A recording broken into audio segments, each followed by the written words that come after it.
Kim and Ron have climbed out of the tank and looked around the front yard.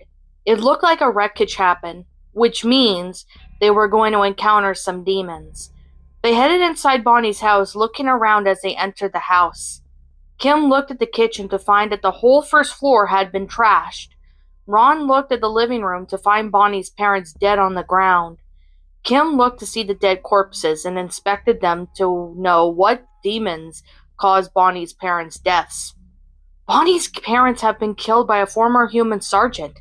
My identifier says as they were killed by shotgun blasts, Kim said. Explains why I see brain matter everywhere, Ron replied. Let's check upstairs. Kim instructed as she and Ron headed by the stairs where they found a former human sergeant with a shotgun. Kim took out her super shotgun and killed the sergeant, whose brain matter splattered all over the walls and floor of the hallway. Kim and Ron then opened the door to Bonnie's room and heard shuffling from the bedroom closet. Ron and Kim then headed for the closet door, where Kim opened the closet to find Bonnie shaking in fear. Bonnie? Kim was shocked that Bonnie was alive. Kim, is that you and Ron? Bonnie replied, shaken up from the demons attacking. Yes, it is us. Bonnie, you're not safe. There's demons roaming around here and your parents are dead, Kim stated. Do you know what happened to you? Ron asked. Well, everything was okay until this undead guy with the shotgun barged in. He killed my parents, so I ran to hide. Guess he didn't find out that I was hiding in the closet, Bonnie answered. We have a bunker in the forest away from the city. It's safe, Kim said. We're saving those still alive in the area. That's why Wade gave us this doom body armor, Ron added. I'll go with you guys. I'd rather be safe than die a horrifying death, Bonnie replied as she stood up. When Kim and Ron and Bonnie exited out of Bonnie's house, two cacodemons showed up from the sides of the yard. They saw that the cacodemons were floating in the air, firing fireballs at them. Kim and Ron rushed Bonnie towards a tank, where Bonnie climbed into the tank to hide. Kim took out her chain gun and started firing at the cacodemon. Ron also did the same to the other cacodemon as they dodged the fireballs and fired their chain guns at the cacodemons. As soon as the cacodemons fell to the ground dead, Kim and Ron headed for the tank, where they drove off from Bonnie's house. What were those? Bonnie asked, freaked out over the two cacodemons they encountered. They're cacodemons. Our armor has a monster identifier built in, so it will tell us what demons we have come across, Kim replied. As Kim continued to drive the tank, Bonnie looked to see all the carnage that littered the streets of Middleton. She was traumatized to see demons roaming around. Some were killing people and some were eating their corpses. Kim stopped at Monique's house and then she looked at Ron, who nodded on going inside Monique's house. Bonnie, stay in this tank. We will try not to be long, Ron instructed. Bonnie nodded as Kim and Ron grabbed their weapons and exited out of the tank. Kim and Ron then knocked at Monique's door, but they heard no answer. They knocked again and waited, but there was still no answer. Ron looked through the windows, but he couldn't see Monique through any of them, so Kim had to break through the door. Kim looked around the first floor as Ron did the same. They had called for Monique to hear nothing. Just as they thought all hope was lost, Monique came out from downstairs in the basement to hear someone break in. As soon as she saw Kim and Ron, she was grateful to see them and hugged them. Kim, Ron, boy, I'm ever glad to see you two. Something fucked up is happening. My parents left for work and then there was these demons clawing at my door, Monique said. We're just glad you're okay. Were you hiding in the basement? Kim asked. I have weapons, food, water, and medical supplies down there. I tried to get a hold of my parents, but they didn't pick up, Monique replied. Kim lost her mom the other day, and it was the first day when the demons started roaming the earth, Ron stated. We have somewhere safe for you to go to. It's in the forest away from the city. It's a bunker Wade built. It's huge, like really huge, Kim added. Does it have security to keep us safe from the demons? Monique asked. Yes, it does. Bonnie is in the tank staying safe, Kim replied. She and Ron helped Monique pack their things into the tank. However, while Monique was in the tank, there were 10 former humans with pistols. They had noticed Kim and Ron about to get in the tank with Monique, so Kim and Ron got their weapons out and managed to take them all down. Once they were taken down, Kim and Ron climbed into the tank with Bonnie and Monique already inside. They drove off. After driving for a while, they happened to be nearby Middleton High, where Kim and Ron have graduated. They parked the tank and got ready. Kim then turned to Monique and Bonnie. You two girls stay in this tank. Honk the tank's horn if there's a problem, and one of us will come. Kim instructed Monique and Bonnie, to which they both nodded in understanding. Kim and Ron then climbed out of the tank and looked around. There were corpses of demons and dead people littered in front of the school. Mr. Barkin may either be dead or alive inside the school. Kim and Ron headed inside the school, and the hallway was a bloodbath of dead bodies. Blood littered the ceiling, walls, and the lockers as well. Ron looked around, and the same with Kim, when they saw a large demon eating the corpse. Kim and Ron's armor identified the monster to be a Hell Knight. Kim and Ron got their plasma rifles and aimed at the demon.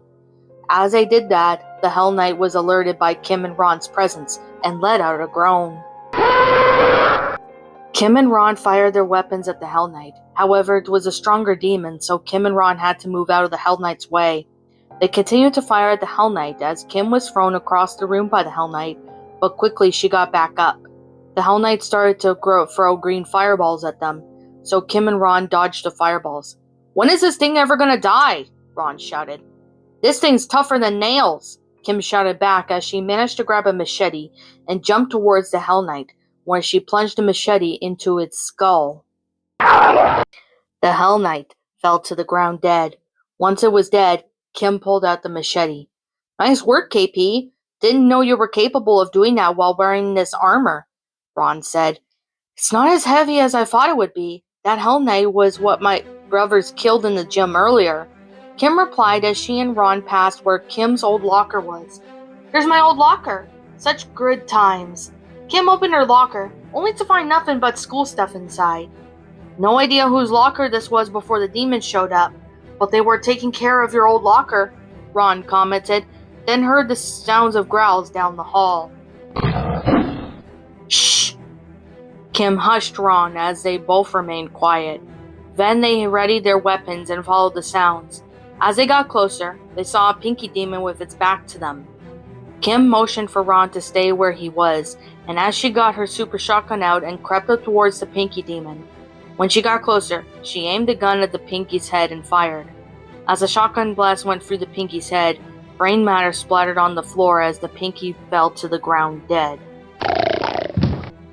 Once Kim made sure that the demon was dead, Ron headed towards Kim. All clear, Kim said, as she and Ron headed down the hallway to find the principal's office. As they approached the door to the principal's office, they noticed the door was open. They headed inside, but only to find the corpse of Mr. Barkin. He had been disemboweled by demons. Kim and Ron's armor identified as a pack of imps killed Mr. Barkin. They saw his organs and blood were on the desk, chair, walls, and the floor. As gruesome as this scene was, Kim gagged a little as Ron did the same. They have seen carnage already, and they were numb to it. They searched the rest of the school, killing demons that crossed their path. The demons were former humans with pistols and shotguns, imps, and a few pinkies. When they walked out of the school, they headed back for the tank where they climbed in. And as Kim got to the driver's side of the tank, she looked to see that 5 human sergeants with shotguns were a few feet behind her and her friends. She stepped on the gas and the tank sped off, getting them as far away as they can from the demons as they could. Mr. Barkin is dead, I assumed? Monique questioned. Yes, he is dead. We saw his corpse. He was disemboweled by imps, Ron replied. Hope there's some people we can save out there, Bonnie pleaded. She and Monique looked at the carnage on the streets. They had found Josh Mankey dead on the street, and near him were 2 cacodemons, feasting on his flesh. When they passed by the body of Brick Flag, who was run over by a car, probably someone driving fast away from the demons, Bonnie felt sick to her stomach as Monique did as well, but Kim knew that they had to continue the mission of finding survivors. While looking for survivors, Kim and Ron managed to recruit Nana Possible, who was holding out in a military bunker. Kim was glad her Nana was safe, so she joined Bonnie and Monique in the tank. While Kim continued to drive the tank, Nana Possible was asking Ron questions about what was happening. When Kim wasn't looking, she looked to see a survivor on the road. She slammed on her brakes as hard as she could not to hit the survivor. The tank came to a stop at least 2 feet from the survivor, so it happened to be Yori who had her own weapons. As Kim put the tank in park, Yori came up to the driver's side and knocked on the window. Kim rolled down her window. "Yori, is that you?" Kim asked. "Kim, is that you, Unstoppable-san?" Yori replied, realizing it was Kim and Ron, but almost didn't recognize them due to wearing Doom Guy-like armor. "Yes, it is, Yori. What are you doing here when demons are roaming?" Kim asked. "Sensei told me that the demons are attacking Middleton, so he sent me here to find you and Ron. However, when I got to your house, I couldn't find you two, so I roamed the streets looking for you two," Yori explained. "Do you have weapons to defend yourself against the demons?" Ron asked. "I do have my sword along with ninja stars. I had also found a shotgun on the ground from a fallen demon," Yori replied. "We have a bunker in the forest away from the city. It has survivors, and we're looking for any survivors to take them there," Kim said. "That's great to hear. I could rest up from all the running from demons and sleeping with one eye open," Yori stated, when Kim and Ron then heard the sounds of 3 Hell Knights heading their way. "Get in now!" Kim instructed as Yori climbed into the tank. Then Kim put the tank into drive and drove off. The Hell Knights did chase the tank, so Kim had to figure out a way to lose them. So she did take sharp turns and zigzags just to try to lose them, but it was no use. "Kim, the tank has turrets. We could fight the Hell Knights with them," Ron said, pointing at the turrets. "Ron, you and Yori use the turrets," Kim instructed, as Ron and Yori did what Kim told them to do. They got soon on the turrets and opened fire. Yori and Ron were shooting at the pursuing Hell Knights, and they eventually were taken out one by one. As soon as the last Hell Knight was dead, Ron and Yori returned to their friends. "They're dead," Yori said. "Awesome. I thought this tank didn't have turrets," Kim replied. "I just noticed them when we were being chased by Hell Knights," Ron added. "Is that what they're called?" Yori asked. "Yes, we have demon identifiers built into our armor, so we know the names of them," Ron replied. Kim's communicator began beeping, so Kim pulled over the tank, making sure no demons were around to take the call. "Kim, I'm glad you answered. I was trying to get a hold of you earlier," Wade said. "Sorry about that, Wade. We were chased by Hell Knights, so Ron and Yori had to use the turrets while I drove," Kim explained.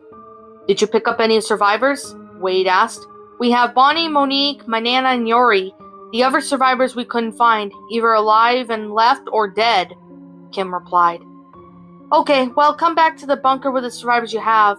It will be all we can do for now. In the meantime, I'll set up something to attract any survivors that to come here," Wade said. "Is the bunker that big enough?" Kim questioned. "Yes, it's super huge. See you and Ron when you get back. How's the armor for you and Ron working out?" Wade replied with a question. "They work great, and have been able to handle heavy blows from the demons," Kim said as she started to drive the tank back towards the bunker. "That's great to hear. I'm in the process of making more Doom Guy armor for the survivors we have. It's a long process, but as soon as they're finished, they'll be worth it," Wade stated. "I'm on my way back with Ron and the other survivors. We'll talk when we get back," Kim replied. "Alright, talk to you later, Kim," Wade said as Kim hung up. She continued to make her way back to the bunker. When Kim and Ron with the survivors they had found reached the bunker, they headed inside. The tank they were driving to an underground garage, where Kim parked the tank and everyone climbed out. As they climbed out, James Possible and Wade were there. "Mom, glad you're okay," James said, hugging his mom. "Glad you're okay. What happened to your wife?" Nana Possible asked. "She died. The demons got her," James replied sadly. "Sorry about your mom," Yori said to Kim, who overheard Kim's father. "Thanks, Yori. I just wish I was there to save her in time," Kim replied sadly. "Glad you survivors are here. I'll show you where your rooms are," Wade stated as he led the survivors that Kim and Ron recruited down the hallway of the bunker. When Kim and Ron reached the armory, they put their weapons on the rack and took off their armor. As they were tidying up, Kim headed to the shower as Ron did the same. While the two were showering, Shigo was trying to get a hold of her brothers on the phone. However, she had no luck as she wasn't getting through. Still no answer? Dr. Draken asked. No, I may have to go look for them, Shigo replied. You can't go on your own. You might get killed out there, Dr. Draken said. I know, Draken. As much as I might not be on best terms with them, I still care deeply for them, Shigo stated. I care for their well-being. I just want to make sure they're all right. I'll let Wade know. Maybe Kim can go with you, Dr. Draken replied as he was busy working on a new super weapon. Sounds good. I could bring my brothers here if they're alive, Shigo said, as she headed out of the lab to take a nap, since she had a bit of a headache. A few days later, everyone in the bunker was holding out good since no demons had found out where they were hiding.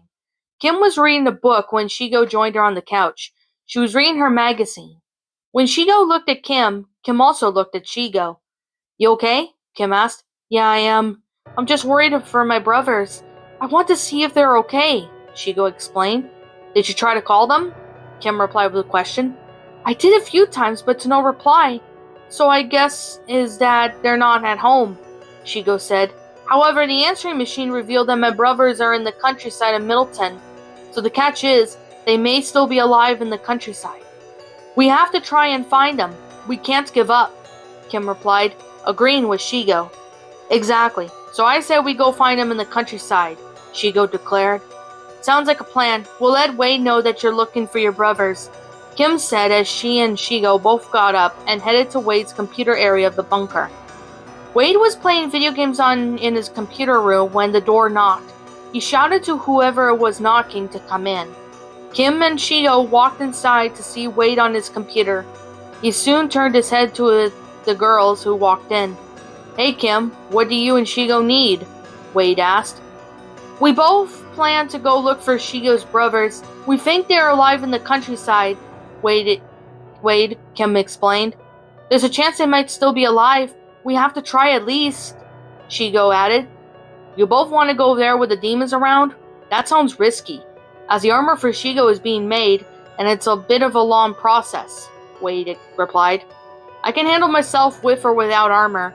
I want my brothers to be safe is all I ask, Shigo said. I'll be with Shigo so she won't be alone, Kim added. Well, alright, but you two will have to be careful in the countryside. Demons can be aggressive outside of cities, but they're worse than the ones inside the cities, Wade replied with his explanation. Okay, I'll get my armor on, Kim said, as she left to go put her armor on and grab some weapons. Shigo went to her room to get ready. While getting ready, Shigo looked at her photo of herself and brothers on her dresser. She can only hope that her brothers were alive. She hoped that they were safe as well as away from the demons. I hope you're safe. Please, God, keep them safe until me and Kim find them, Shigo whispered. What's up, my pretties? It's the Lion Queen here. I want to appreciate you all for tuning into this video. And I do appreciate you guys supporting my video by giving this video likes and stuff. If you really enjoyed this video, be sure to leave a like, comment and subscribe if you're new, ring the bell for notifications to when I upload so that way you guys will get updated for whenever I upload. If you want to follow me on Twitter or DeviantArt, feel free to leave a follow on those if you are interested in following me on those socials. If you want to support my backup channel, known as Miss Dark Shigo, feel free to subscribe to it, as a link to that will also be in the About page section. And with that being said, and that being the case, thank you so much for watching, my pretties, and as always, please, stay pretty.